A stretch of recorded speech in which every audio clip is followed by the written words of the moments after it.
जय श्री कृष्णा। राधे राधे। शिव पुराण के अनुसार कृष्ण पक्ष की अष्टमी तिथि को काल भैरव का जन्म हुआ था। मान्यता है कि काल भैरव का व्रत रखने से उपासक की सभी मनोकामनाएं पूर्ण हो जाती हैं और साथ ही जादू टोना और तंत्र मंत्र का भय भी खत्म हो जाता है। ज्योतिषी के अनुसार काल भैरव की पूजा करने से सभी नवग्रहों के दोष दूर हो जाते हैं और उनका अशुभ प्रभाव खत्म हो जाता है। आज कालाष्टमी के पावन पर्व पर आप सभी सुनेंगे काल भैरव की अनसुनी कहानी। तो आप सभी श्रोताओं से मेरा विनम्र निवेदन है कि इस कथा को पूरी भक्ति भाव से पूरा अवश्य सुने और कमेंट बॉक्स में भगवान काल भैरव की जय लिखना बिल्कुल भी मत भूलिएगा। और अगर वीडियो पसंद आए तो वीडियो को लाइक करें, ज़्यादा से ज़्यादा शेयर करें। आइए सुनते हैं काल भैरव की कथा। प्रेम से बोलिए बाबा काल भैरव की जय। पुराणों के अनुसार जब ब्रह्मा और विष्णु में विवाद उत्पन्न हुआ और दोनों एक दूसरे को अपना पुत्र बता रहे थे, अर्थात विष्णु कहते हैं कि ब्रह्मा का जन्म उनसे हुआ था और ब्रह्मा कहते हैं कि विष्णु का जन्म उनसे हुआ है। इसी बीच उनके मध्य में एक अग्नि स्तंभ प्रकट हुआ, जिसने उन दोनों से कहा कि आप दोनों में से जो इस अग्नि स्तंभ की ओर या छोर पता लगा लेगा वही बड़ा होगा और वही सर्वत्र पूजा जाएगा। ब्रह्मा ने एक हंस का रूप धारण किया और विष्णु ने एक बारह का रूप धारण किया। ब्रह्मा ने ऊपर और विष्णु ने नीचे की ओर प्रस्थान किया। एक समय आने के बाद श्री हरि विष्णु ने यह मान लिया कि इस अग्नि स्तंभ का अंत कोई नहीं है, परंतु ब्रह्मदेव किसी भी कीमत पर अपनी पराजय मानने को तैयार नहीं थे। कुछ ऊपर पहुंचने पर उन्हें वहां केतकी नामक एक पुष्प मिला। उन्होंने उससे कहा, यदि तुम मेरा समर्थन करो तो मैं तुम्हें सबसे महत्वपूर्ण पुष्प की उपाधि प्रदान करूंगा। केतकी ने ब्रह्मा की यह बात स्वीकार कर ली और उस पुष्प को लेकर ब्रह्मदेव वापस नीचे आ गए। जब उस अग्नि स्तंभ ने उनसे पूछा कि क्या आप दोनों में से किसी को मेरा और छोर मिला है, तो इस पर नारायण ने तो मना कर दिया, परंतु ब्रह्मदेव ने कहा कि हाँ, मुझे मिला है और सत्यापन के लिए केतकी पुष्प को प्रस्तुत कर दिया। केतकी ने भी ब्रह्मदेव का समर्थन किया। तब उस अग्नि स्तंभ ने एक पुरुष की आकृति ग्रहण कर ली और प्रकट हुए महाकाल महारुद्र भगवान शिव।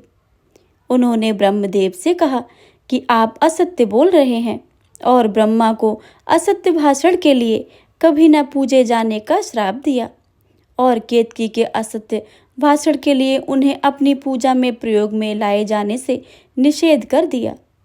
तब ब्रह्मदेव ने क्रोधित होकर भगवान रुद्र को अपशब्द कहना आरंभ कर दिया और स्वयं को सबसे बड़ा बताने लगे। उस समय ब्रह्मदेव पंचमुखी होते थे। तब भगवान शिव को आभास हुआ कि ब्रह्मदेव में अहंकार व्याप्त हो रहा है और सृष्टि से रचना में यदि सृष्टि रचना से ही पूर्व अहंकार व्याप्त हो गया तो असमय ही संपूर्ण सृष्टि अहंकार व भाव से ग्रसित हो जाएगी। इसलिए उन्होंने अहंकार रूपी ब्रह्मदेव के उस पांचवें सिर को काटने का निर्णय कर लिया, परंतु इससे भी एक समस्या थी। भगवान शिव इस बात को जानते थे कि यदि उन्होंने ब्रह्मदेव का सिर काटा तो उन्हें ब्रह्म हत्या का दोष लगेगा और यदि उन्हें ब्रह्म हत्या का दोष लगा तो उसमें उलझकर वे त्रिमूर्ति से अलग हो जाएंगे और असंतुलन को व्याप्त हो जाएंगे। इसी कारण सर्वसमर्थ भगवान रुद्र ने अपने ही अंश से एक ऐसे विकराल गण को उत्पन्न किया जो कृष्ण वर्ण के थे, अस्थियों के आभूषणों से सुशोभित थे। उस दिव्य पुरुष को देखकर और उनकी गर्जना को सुनकर ऐसा लगता था मानो लाखों भयानक काली मेघों ने जीवांत रूप लेकर उनकी गर्जना की हो। उनकी जटाएं देखकर ऐसा प्रतीत होता था मानो असंख्य भयानक विषधर हों। उनके मस्तक पर सोए त्रिपुंड को 3 रेखाएं ऐसी लगती थीं मानो चंद्रमा ने उनके ललाट पर सुशोभित होने के लिए स्वयं को 3 टुकड़ों में विभक्त कर दिया हो। उन परम उग्र देवता की लंबी भुजाएं ऐसी लगती थी मानो लोह स्तंभ हो। भयानक अष्टमहानाग जिनका यज्ञोपवीत बने इतरा रहे थे। कमर पर बंधे मोटे मोटे घुंघरुओं से ऐसी आवाज आ रही थी जिससे हृदय विदीर्ण हो जाए। उस महाकाय महाबाहु गण को भगवान शिव ने स्पष्ट शब्दों में कहा कि ब्रह्मदेव के 5वें सिर का छेदन कर दो। इतना सुनते ही उस वीर ने आओ देखा ना ताओ अपने नाखून के एक ही प्रहार से ब्रह्मा का 5वां सिर उखाड़ लिया, परंतु वो सिर उनके हाथ में ही चिपक गया। जब उन्होंने भगवान शिव से इसका कारण पूछा तो उन्होंने उनसे कहा कि ये केवल ब्रह्मा का सिर नहीं है, अपितु ब्रह्म हत्या है। इस ब्रह्म हत्या के फलस्वरूप तुम्हें श्रापित होना पड़ेगा। उन्होंने कहा कि तुमने ब्रह्मा के सिर को काटकर इस सृष्टि का अहंकार से रक्षा की है, अतः आज से तुम्हारा नाम भैरव होगा। अब तुम जाओ और ब्रह्मा के इस सिर को लेकर सृष्टि में विचरण करो, और जहाँ भी ये सिर तुम्हारे हाथ से छूट जाएगा वहीं तुम रुक जाना और स्थापित हो जाना। उसके बाद भैरव ने उस सिर को हाथ में लेकर सृष्टि के चक्कर लगाने शुरू किए। वो सारी सृष्टि में अंतकाल तक भ्रमण करते रहे, परंतु कहीं भी वो सिर उनके हाथ से नहीं छूटा। परंतु सृष्टि के चक्कर लगाते लगाते उनकी गति इतनी तीव्र हो गई कि वो समय से भी आगे निकल गए। जब भगवान नारायण के कर्ण कुंडल गिरे और काशी नगरी स्थापित हुई, तब वहां पर भगवान भैरव के हाथ में ब्रह्मदेव का वो कपाल छूट गया। भगवान भैरव वहीं रुक गए और तब वहां भगवान शिव प्रकट हुए। उन्होंने उनसे कहा कि ये मेरी प्रिय काशी नगरी है और आज से तुम इसके संरक्षक के रूप में यहाँ स्थापित हो, परंतु तुम इस काशी नगरी में केवल पैर के एक अंगूठे के बराबर स्थान मिलेगा और तुम्हें इसी ब्रह्म कपाल में भोजन करना होगा।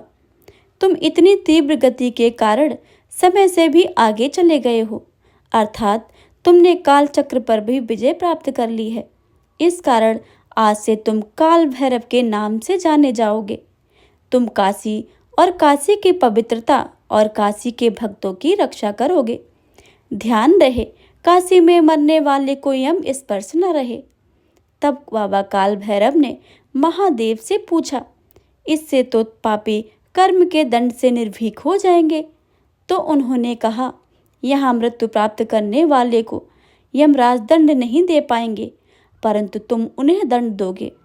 बिना काल यातना प्राप्त किए कोई भी जीवात्मा ये काशी नगरी नहीं छोड़ेगी। जिस जगह पर वह अग्निस्तंभ प्रकट हुआ था, वही जगह आज के समय में अरुणाचल प्रदेश में स्थित है, और जिस स्थान पर ब्रह्मा का कपाल छूटा था, वो जगह आज के समय में वाराणसी स्थित कपाल मोचन तीर्थ है। इसी कथा से संबंधित बाबा कपाल भैरव के जन्म की कथा, जिसके बारे में आपको आगे बताऊंगी। अभी हम बाबा बटुक भैरव के जन्म कथा के बारे में जानते हैं, तो प्रेम से बोलिए बाबा काल भैरव की जय। अब सुनते हैं बाबा बटुक भैरव के जन्म की कथा। आप सभी को उस कथा का ज्ञान होगा जब परमेश्वरी महाकाली को शांत करने के लिए परमेश्वर भगवान शिव माता के चरणों के नीचे लेट गए थे। तब माता काली को जिस पश्चाताप ने घेरा था, उसके कारण माता ने भगवान शिव से यह वचन लिया था कि आज के उपरांत वो कभी उनके सामने भूमि सही नहीं होंगी। तब भगवान ने उन्हें वचन दे दिया, परंतु कालांतर में दारुक नामक असुर का संहार करने के लिए पुनः काली स्वरूप धारण किया और वे नियंत्रण में बाहर हो गईं। तो भगवान ने वचन बंधित होने के कारण एक नन्हे से बालक का रूप धारण किया और माँ माँ कहकर काली माँ को पुकारना आरंभ कर दिया। बालक की करुणा पुकार को सुनकर माँ काली का हृदय द्रवित हो गया और वे अपना आक्रोश भूलकर उसे गोद में लेकर लाड़ प्यार करने लगी और उनका क्रोध शांत होकर उनका उग्र रूप शांत हो गया। तब उस बालक से माँ ने पूछा कि तुम कौन हो? तो उस बालक ने उत्तर दिया कि मैं शिव हूँ। तुम्हें शांत करने के लिए मैंने ये वटुक रूप बनाया था। वटुक का अर्थ होता है बाल रूप। तब माता ने कहा कि आप अपने पूर्व रूप को धारण करिए। तब भगवान शिव अपने शिव रूप में आ गए। तब माता ने उन्हें पुनः आग्रह किया कि आप अपने भीतर से उस बटुक रूप को बाहर निकालिए। तो भगवान शिव ने उनसे इसका कारण पूछा। इस पर उन्होंने कहा कि उस स्वरूप में आपने मुझे माँ कहा है, आप तो मेरे स्वामी हैं, पुत्र नहीं हो सकते हैं। तब परमेश्वर ने पुनः बटुक रूप को प्रकट किया। तब माता ने उनसे कहा, आपने इस बटुक रूप से संसार की रक्षा की है। मेरे क्रोध से, इसलिए आज से आपको भैरव की उपाधि दी जाएगी। आज से आप बटुक भैरव के रूप में पूजे जाएंगे और मेरे पुत्र के रूप में जाने जाएंगे। बटुक भैरव पापियों के काल हैं। उनकी उपस्थिति जहाँ साधकों को सुख का आभास करवाती है, वहीं वो बालक 5 वर्ष की आयु में ही पापियों का काल है। सोचिए कि जिस बालक ने माँ काली के क्रोध को शांत कर दिया, उसके सामने कौन ऐसा है जो अपनी शक्ति दिखाएगा। ये थी बाबा बटुक भैरव की उत्पत्ति की कथा। उपरोक्त वर्णित 2 भैरव के अलावा कोई ऐसा भैरव नहीं है जिनकी उत्पत्ति साक्षात भगवान शिव से हुई हो। रक्षक की भूमिका निभाने के लिए समय समय पर बाबा काल भैरव से ही अन्य सभी भैरव उपभैरवों की उत्पत्ति हुई है, जिनका मुख्य उद्देश्य माता के विभिन्न रूपों की रक्षा करना ही था। परंतु इन सभी भैरवों में से एक भैरव ऐसा भी हुआ है जो काल भैरव को सबसे प्रिय है। भगवान काल भैरव ने उन्हें अपने अनुज का स्थान दिया, अपना दंड अधिकारी बनाया, जिनका नाम है कपाल भैरव। अब आप सभी सुनिए कपाल भैरव की उत्पत्ति की कथा। बाबा कपाल भैरव के जन्म की उत्पत्ति कथा बताने से पहले आप सभी को बाबा कपाल भैरव की कुछ विशेषताएं बताना चाहती हूँ। और आध्यात्मिक सिद्ध की पराकाष्ठा कपाल भेदन क्रिया को माना जाता है। इस कपाल भेदन के मुख्य रूप से 2 प्रतीकात्मक या मुख्य देवता हैं। सर्वप्रथम है माता छिन्नमस्ता, जिन्होंने स्वयं अपने सिर छेद पर कर दिया था, और दूसरी भगवान परशुराम की माता और ऋषि जगदम्ब की धर्मपत्नी माँ रेणुका, जिनका सर पिता की आज्ञा से स्वयं भगवान परशुराम ने काट दिया था। जिस प्रकार सर्प जगत कुंडलिनी की प्रतीक होते हैं, उसी प्रकार ये दोनों माताएं कपाल भेदन क्रिया की प्रतीक एवं पराकाष्ठा हैं। परंतु शास्त्रों के गूढ़ जानकार इस बात को जानते हैं कि इनके अलावा कुछ और देवता भी हैं, जिनमें प्रथम है माता हिंगलाज। ये 52 शक्तिपीठों में प्रथम है। यहाँ पर माता सती का ब्रह्मरंध्र गिरा था, यानी कि माता सती का कपाल, और दूसरे बाबा कपाल भैरव, जिनकी उत्पत्ति साक्षात ब्रह्मदेव के ब्रह्म कपाल से हुई थी। इन्हीं बाबा कपाल भैरव की कथा अब मैं आपको सुनाने जा रही हूँ, तो आप सभी ध्यान पूर्वक सुनिएगा। जैसा कि मैंने काल भैरव के जन्म की कथा सुनाते हुए यह बताया था कि कपाल भैरव की कथा इनके अंत से संबंधित है, उसी के आगे से मैं कपाल भैरव की कथा शुरू कर रही हूँ। जब बाबा कपाल भैरव को महादेव द्वारा काशी में स्थापित किया गया था, तो वे ये सोचने लगे कि भगवान ने मुझे दंड देने का कार्य तो दे दिया है, परंतु मैं दंड दूंगा कैसे, क्योंकि मुझे ऐसे कैसे पता चलेगा कि कौन सा व्यक्ति सही है और कौन सा व्यक्ति गलत। तब उनकी नज़र पड़ी ब्रह्म कपाल के ऊपर। उनके मन में ये विचार आया कि ब्रह्मदेव के इस सर के कारण मुझे मेरा पाप का दंड मिला है, तो क्यों ना ऐसा गढ़ की रचना की जाए जो व्यक्ति के अच्छे बुरे का निर्णय कर सके और उनके कर्मों के हिसाब से उसे दंड प्रदान कर सके। तब उन्होंने उस ब्रह्म कपाल का एक हिस्सा तोड़ा और अपनी योग शक्ति से उस कपाल में अपनी कुंडलिनी ऊर्जा का जागृत करके उसे एक जीवांत रूप प्रदान किया। उस कपाल के अंश से जिस गढ़ का प्रकट हुआ, वो गढ़ अत्यंत भयानक थे, साक्षात दूसरे काल भैरव के समान ही प्रतीत हो रहे थे। उनके हाथों में जो त्रिशूल था, उसमें अद्भुत ज्वाला निकल रही थी। हड्डियों के टकराने का सा उनका अट्ठास था। उनके मस्तक पर तीसरा नेत्र विद्यमान था। परमेश्वर शिव के समान ही वो सर्वभूषण धारक किए थे। उनके एक हाथ में कपाल था और दूसरे हाथ में त्रिशूल था। भगवान काल भैरव ने उन्हें देखते ही प्रसन्नता से उन्हें अपने हृदय में लगा लिया और उनसे कहा कि तुम ब्रह्मदेव के खंडित कपाल से प्रकट हुए हो और तुम्हारे अंदर मेरे कपाल की ही ऊर्जाएं हैं। अतः से आज से तुम्हारा नाम कपाल भैरव होगा। कपाल हस्त होने के कारण उन्हें कपाली भैरव भी कहा जाएगा। और आज से तुम काशी में साक्षात काल भैरव का दंड बनकर मेरे कार्य में मेरी सहायता करोगे। जिस लाट पर ब्रह्मदेव का सिर गिरा था उसी लाट पर स्थापित होगे और तुम्हें लाट भैरव कहेंगे और तुम्हारी पूजा के बाद ही मेरी पूजा होगी। इसी कारण से आज भी बाबा कपाल भैरव का ध्यान किए बिना भगवान काल भैरव की पूजा नहीं की जाती है, जिसके प्रणाम हैं काशी और उज्जैन के काल भैरव मंदिर, जिनमें निम्नलिखित श्लोक में बाबा काल भैरव को याद किया जाता है। काल यानी समय और काल भैरव यानी समय के भय से रक्षा करने वाला। बाबा काल भैरव और ब्रह्मदेव के ब्रह्म कपाल से प्रकट होने के कारण बाबा कपाल भैरव त्रिनेत्रधारी और त्रिकालदर्शी देवता हैं। ये अत्यंत शीघ्र प्रसन्न होने वाले देवता हैं और बिना साधक का अहित किए हुए ये उसके साथ रहते हैं। इनकी पूजा और साधना करने वाला व्यक्ति सदैव सुखी रहता है। भगवान कपाल भैरव के प्रकट होने के कारण कपाल तत्व के इष्ट देवता हैं।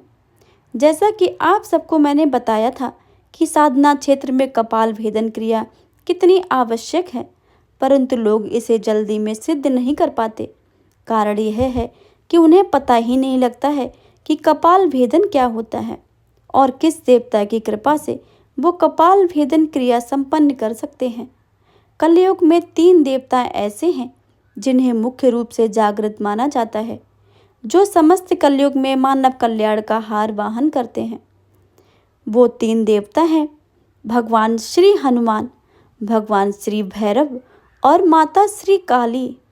जागृत होने के कारण भैरव कम साधना उपासन में भी साधक को फल दे देते हैं और बाबा कपाल भैरव के आशीर्वाद से आप कपाल भेदन क्रिया को भी संपन्न कर सकते हैं।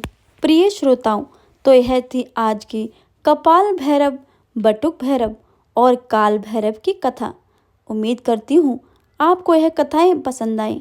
अगर कथाएं अच्छी लगें तो वीडियो को लाइक करें, ज़्यादा से ज़्यादा शेयर करें और कमेंट बॉक्स में बाबा काल भैरव की जय लिखना बिल्कुल भी मत भूलिएगा। चैनल पर अगर नए आए हैं तो चैनल को सब्सक्राइब करके बेल आइकन को अवश्य दबा लें, ताकि आने वाली सभी वीडियो की जानकारी सबसे पहले आपके पास पहुँचे।